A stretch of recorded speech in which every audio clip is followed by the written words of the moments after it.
I'm here with a Toolbox tour that's over 10 years in the making. Roughly 10 years ago, I made a video and review about this particular toolbox. This is a Gray Tools Pro Series box. And in that video, I went over some of the tools I had in it and basically gave you an overview of the tools I use on a daily basis. Well, 10 years have passed, or over 10 years actually, and I'm still working out of the same box, still use it. So I thought it would be fun to go over how this box has held up over the last 10 years and show you some of the tools that I've added, but also what has stayed the same over all these years. So let's jump right in. The box itself, this is a Gray Tools Pro Series, Gray Pro. I bought this new over 10 years ago. The top chest is a 9-drawer, and the bottom chest is actually mismatched. It's not a gray. As you can see, they both fit in each other. Gray Tools is a Canadian company, but we'll get into that a little bit later. Now, looking up top, as you can see, this is where I keep my sockets and ratchets. If you didn't see my original video, pretty much the layout of this box is exactly the same as it was all those years ago. Back then, I was wrenching primarily on cars and bikes. A lot has changed with the box as far as additions to it. I now work primarily with woodworking tools and power tools, but for a hobby on the side, I still work on cars, tractors, and bicycles, mountain bikes, and stuff like that. So this is the setup that I found worked the best for me over the years. Now, most of my tools are Snap-on, but I also have a selection of Mastercraft, which is a Canadian company, as well as Craftsman. A little bit of a blend of everything. My ratchets here, these are all 3/8 drive. These are all Snap-on. I prefer Snap-on, especially for ratchets. These are FL80s. They're all the 80 tooth count. That's a flex head, locking flex head. And this one is actually a quick release. Kind of hard to come by. I had to order that. Usually don't find those in stock. I have some miscellaneous stuff too, some like loaners and beaters. There's a Stanley Fat Max there. Over here, this is all my 1/4 inch stuff. This box is just shy of 30 inches wide. I think it's about 27. So things are a little cluttered, but over the years, I've outgrown this box and then gone back to it. I find this is the perfect size for me. I don't need anything bigger because this is contained and it's easy to move around if I need to. So back to it, 1/4 inch stuff. That's Snap-on, my flex heads and stuff. Some of it's older. Extensions. This is an Easy Red 1/4 inch. They call it a quarter stick. It's a multi-purpose 1/4 inch ratchet with a bit driver on each end. Really cool. I just picked that up the other day. I actually do a video review on that on my channel, so check it out. Over here, it's my 1/2 inch drive, dual 80 Snap-on, and some extensions, and that's just a spare 3/8 ratchet. To my bit drivers, these are Mastercraft. Again, Mastercraft is a Canadian company, sold through Canadian Tire.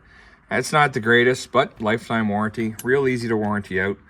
Especially if you don't work in an environment where you see a tool truck every day. You break one of these, you just bring it in and they give you a new one. So that's my 3/8 bit set. Over here, basically from this black socket onward, this black socket signifies the beginning of my 3/8 shallow, or regular, I guess you'd call them, standard or metric. Standard, I refer to SAE as standard, by the way. And then from here on, it's 1/4 inch, SAE and metric. Pretty easy to spot. I kind of leave them all numbers out. In the back, these are my deep wells. These are Craftsman 1/4 inch deeps. Then over here we have my 1/2 inch drive stuff. That is all Gray Tools Canada. Gray is a Canadian tool company. I don't want to put them against Snap-on, but they are professional grade, more suited for industrial applications. So if you find guys on the oil patches out west, they're usually using Gray tools. My My metric stuff's a bit of a blend. There's some Mastercraft, there's some Craftsman. You know, I added some pieces just to make a full set.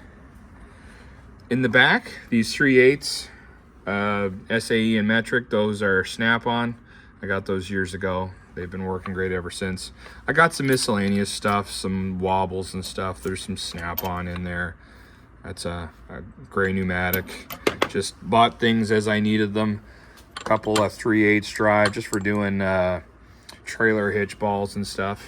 This right here is a brand new snap-on ratcheting bit driver, screwdriver. Actually do a video on that. I picked that up dirt cheap. Snap-on pick set and snap-on drill bit set.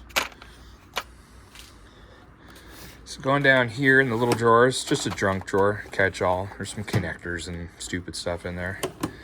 This is trim tools, so trim pliers. Real nice set of blue point trim pliers for taking off door panels. Wedges and stuff like that, you know the drill. Pry bars, little plastic pry bars. This is more for bicycles, mountain bikes and stuff. Just some cheap nut drivers, tire breaker. There's a chain brake in there somewhere. I do work on bicycles a bit. Mountain bikes primarily. Low pass socket set. Cheap crow's foot wrenches. I never use them.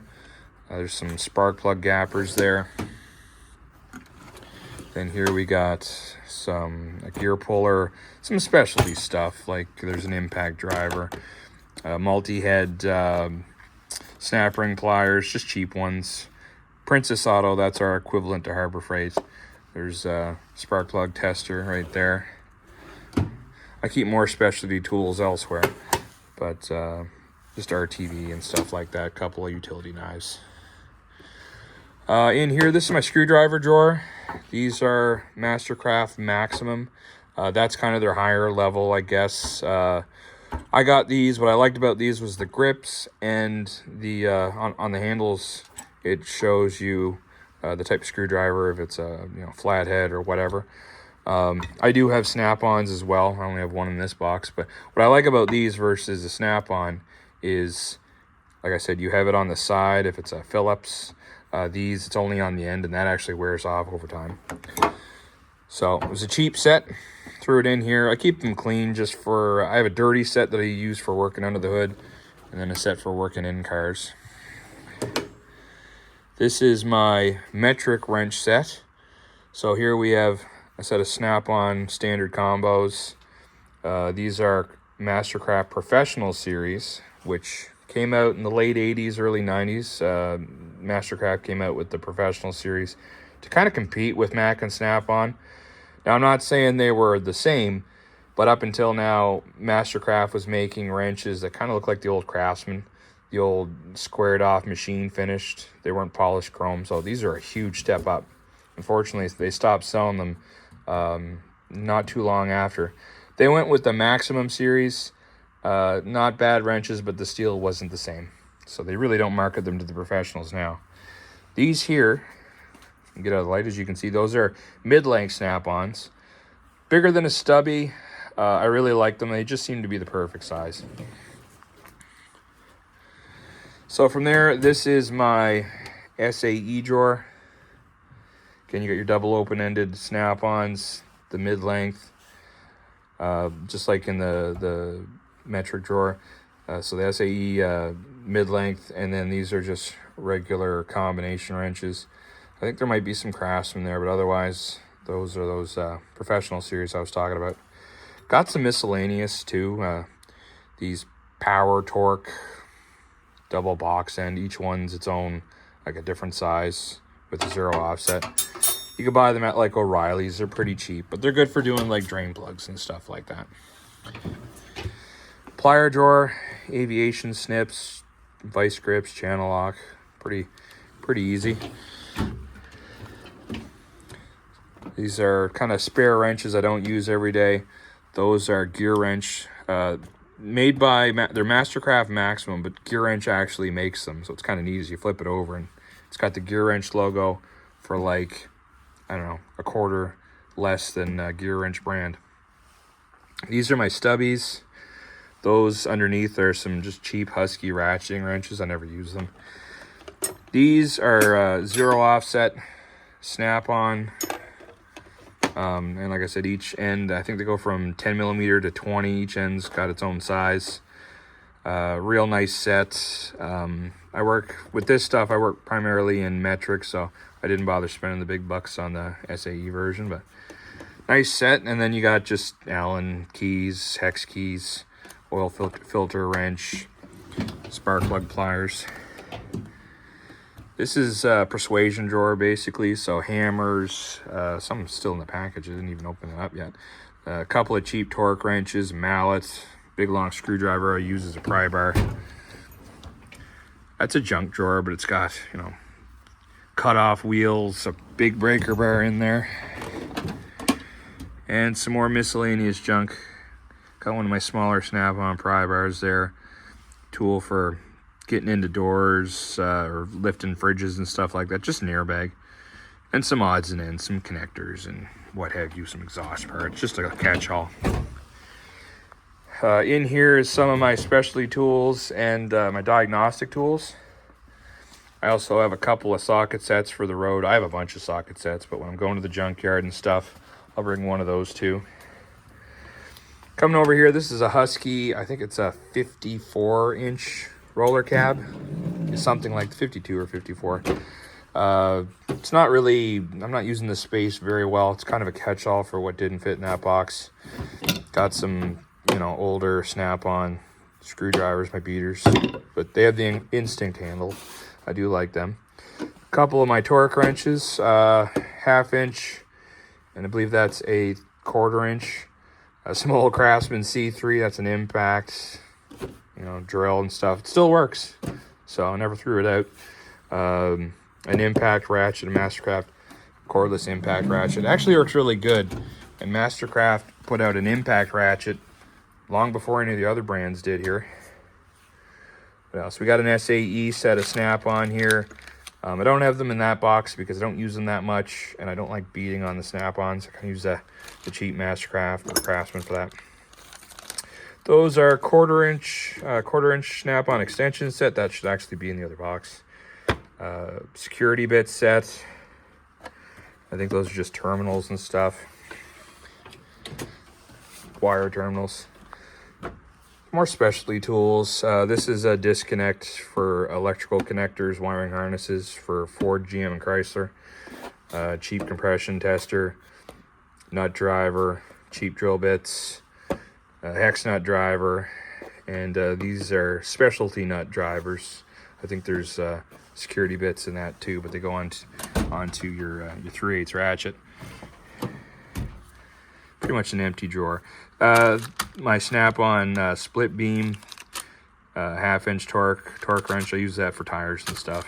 Just some long-handled needle nose pliers. More junk. Got a DeWalt sander. Cordless Dremel comes in handy when there's no power. There's other stuff in there too, a spare hammer and whatnot. And some of my power tools that I don't use every day. I have duplicates of some of this stuff. So circular saw, there's a one-handed recip saw, hammer drill and stuff. Like I said, I use a lot of this stuff on the daily with work.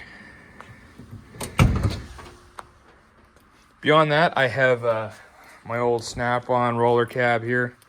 This served for many years in a diesel truck shop before it was retired. Just basically holds some leftover stuff I don't use. Got a brand new set of snap-on screwdrivers here.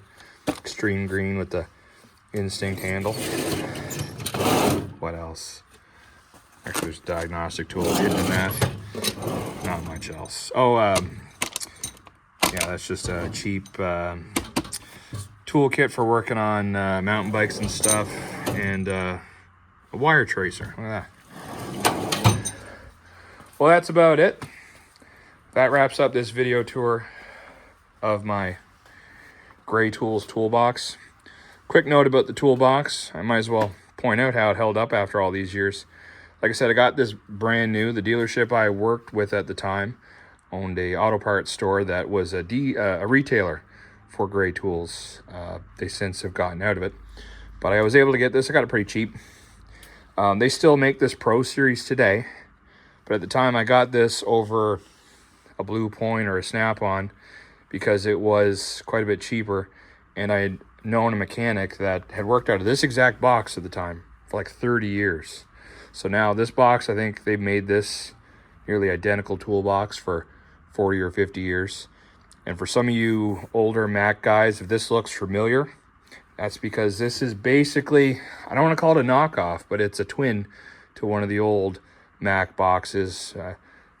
Couldn't tell you, I can't remember the line of Mac. Might have been the old Maximizer or whatever, but they had the same handles and everything. I've read some speculation online, some guys commenting that one company actually made all these in Canada. I don't know if that's true. I don't know if Gray made them for Mac or vice versa, or if they just copied their own design. But this one here, like I said, friction slides, but they've held up great over the years. This same box is available today, but they now have ball bearing slides, which if I had to go back, yeah, I would have got ball bearing slides. Not that these ones haven't held up great, they have, but just a lot easier to use. The box itself, within the first couple of years I had it, it was evident that like this isn't Snap-on quality. So the paint started to bubble up. I was getting rust underneath it and stuff. But overall, it's really heavy gauge steel. And again, Gray is an industrial company. They make tools for like machinists and stuff. So this certainly can hold up to some regular use. Well, I hope you like this toolbox tour. Feel free to give me a like and let me know what's in your toolbox. Comment below, all right? Thanks for watching.